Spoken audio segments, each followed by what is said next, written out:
नैब तरमीम कलअदम करार देने के खिलाफ हुकूमती अपील की समाअत मुकम्मल। सुप्रीम कोर्ट ने फैसला महफूज कर लिया। अदालत ने तहरीरी दलाइल के लिए 1 हफ्ते की मोहलत दे दी। समाअत का तहरीरी हुक्मनामा जारी। कहा नैब का $10 अरब रिकवरी का क्रेडिट लेना सरप्राइज था। इदारों की तरफ से ऐसे दस्तावेज जमा नहीं होनी चाहिए। नैब का गुज़िश्ता 10 साल का बजट भी देखना चाहते हैं।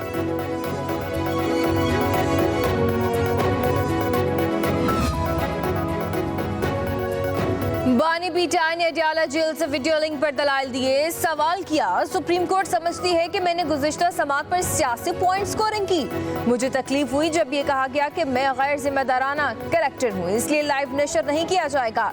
इस पर चीफ जस्टिस ने कहा कि अदालत अपने फैसले की वजाहत नहीं करती। आप नजरसानी अपील दायर कर सकते हैं। आप अभी अपने केस पर रहें। बानी पीटीआई ने कहा कि मैं नैब तरमीम केस में हुकूमती अपील की मुखालफत करता हूँ। मैं तो जेल में ही हूँ। तरमीम बहाल होने से मेरी आसानी तो हो जाएगी, मुल्क का दिवालिया हो जाएगा। बानी पीटीआई ने कहा कि नैब का चेयरमैन सुप्रीम कोर्ट को तैनात करना चाहिए।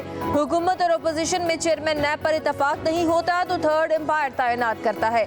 नैब इसके बाद थर्ड एम्पायर के मातहत ही रहता है। हमारे दौर में भी नैब हमारे मातहत नहीं था। जस्टिस जमाल मंदखिल ने पूछा कि आप क्या कहते हैं कि पार्लियामेंट तरमीम कर सकती है या नहीं। बानी पीटीआई ने कहा कि फॉर्म 47 वाले कानून में तरमीम नहीं कर सकते।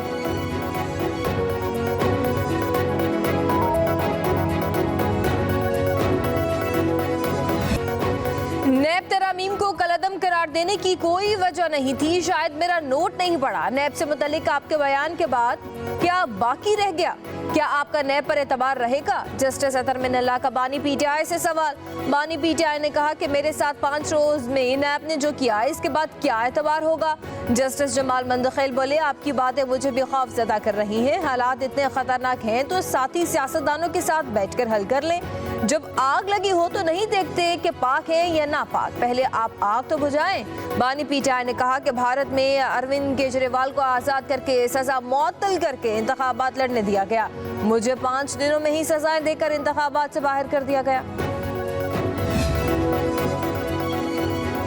नैब तरमीम केस में बानी पीटीआई ने साइफर केस का हवाला देना चाहा तो चीफ जस्टिस ने रोक दिया। कहा साइफर केस पे शायद अपील हमारे सामने आए। हमारा यही खदशा था कि आप ज़ेर इल्तवा केस पर बात न कर दें। बानी पीटीआई ने कहा कि मैं ज़ेर इल्तवा केस की बात नहीं कर रहा। जस्टिस हसन अजहर ने पूछा, आपने पार्लियामेंट में बैठकर क्यों नैब बिल की मुखालिफत नहीं की?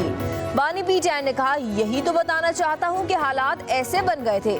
साजिश के तहत हुकूमत गिरा दी गई। चीफ जस्टिस ने कहा कि खान साहब आप 2 मुख्तलिफ बातें कर रहे हैं। एक तरफ आप एहतसाब की बात कर रहे हैं, दूसरी तरफ एमनेस्टी देते हैं। बानी पीटीआई बोले, हमने हुकूमत आने के बाद ब्लैक इकोनॉमी को मेन स्ट्रीम में लाने के लिए एमनेस्टी दी। चीफ जस्टिस ने फारूक एच नाइक को बानी पीटीआई के सामने कर दिया। कहा ये रुकने पार्लियामेंट है, दुश्मन नहीं। पार्लियामेंट में बैठकर मसाइल हल करें, मुल्क को आगे बढ़ाने की जरूरत है। कहा हम सियासी बात नहीं करना चाह रहे थे मगर आपको रोक नहीं रहे। डायलॉग से कई चीजों का हल निकलता है। सुप्रीम कोर्ट ने फैसल वार्डर तौहीन अदालत के साथ हुक्मनामा जारी कर दिया। फैसल वार्डर की प्रेस कॉन्फ्रेंस नशर करने वाले तमाम 28 टीवी चैनल्स को भी तौहीन अदालत के नोटिस जारी। आइंदा समाअत पर टीवी चैनल्स फैसल वार्डर मुस्तफ़ा कमाल को हाजिरी यकीनी बनाने की हिदायत कर दी। हुक्मनामे के मुताबिक मुस्तफ़ा कमाल ने अदालत से गैर मशरूत मुआफ़ी मांगी। फैसल वार्डर ने अपने जवाब में कुछ हक़ाइक़ पेश किए। वकील के मुताबिक वक्त दिया जाए तो फैसल वार्डर इजाफी जवाब जमा कराएंगे। अटॉर्नी जनरल को प्रेस कॉन्फ्रेंस के वतन से तौहीन आमेज मवाद की निशानदही और वकील हाफिज अरफात को पीठ पीछे गुफ्तगू और तौहीन आमेज गुफ्तगू पर शरई अहकामात पेश करने की हिदायत।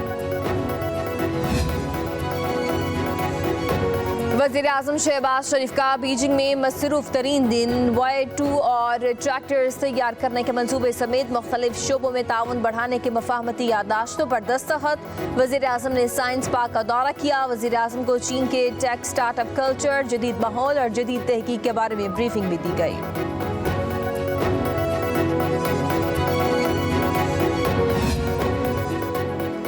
पाकिस्तान चीन के नक्शे कदम पर चलकर तरक्की कर सकता है, कौम को मायूस नहीं होना चाहिए। वजीर आजम शहबाज शरीफ का पाक China friendship and business reception से खिताब। कहा, हमें मानना चाहिए कि 74 बरसों में तरक्की नहीं कर सके, अपनी नाकामियों का एतराफ करना चाहिए। चीन के मॉडल को अपनाकर आगे बढ़ सकते हैं। पाकिस्तान चीन के तजुर्बात से फायदा उठा रहा है। वजीर आजम ने बिशाम में चीनी इंजीनियर्स पर हमले को साजिश करार दिया। चीनी सरमायाकारों को यकीन दिलाया कि सीपैक में काम करने वाले चीनी बाशिंदों की सिक्योरिटी फुल प्रूफ बनाई जाएगी।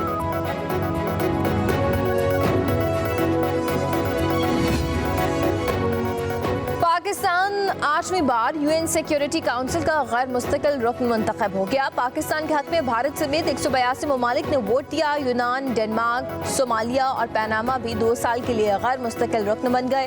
पाकिस्तान से पहले एशिया पैसिफिक ग्रुप की सीट जापान के पास थी। वजीर आजम शहबाज शरीफ का अक़वाम मुत्तहिदा की सलामती काउंसिल का रुकन मुंतखब होने पर इजहार मसरत। कहा, आलमी चैलेंजेस से निपटने के लिए बैनुल अक़वामी बरादरी के साथ मिलकर काम करेंगे।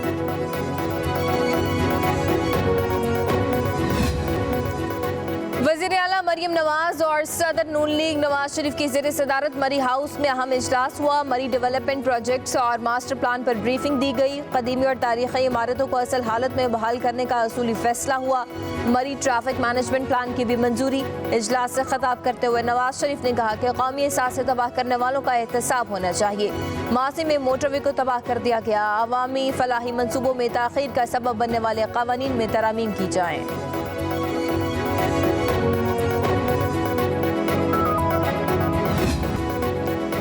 बहावलनगर, अखाड़ा, पाकपतन, चिश्तियाँ और फोर्ट अब्बास समेत पंजाब के मुख्तलिफ शहरों में तेज आंधी और गरज चमक के साथ बारिश। गर्मी का जोर टूट गया। लाहौर, फैसलाबाद और गुजरांवाला में बारिश मुतवक्के। सिंध के गर्म तरीन अजला दादू और लाड़काना में बारिश की पेशगोई।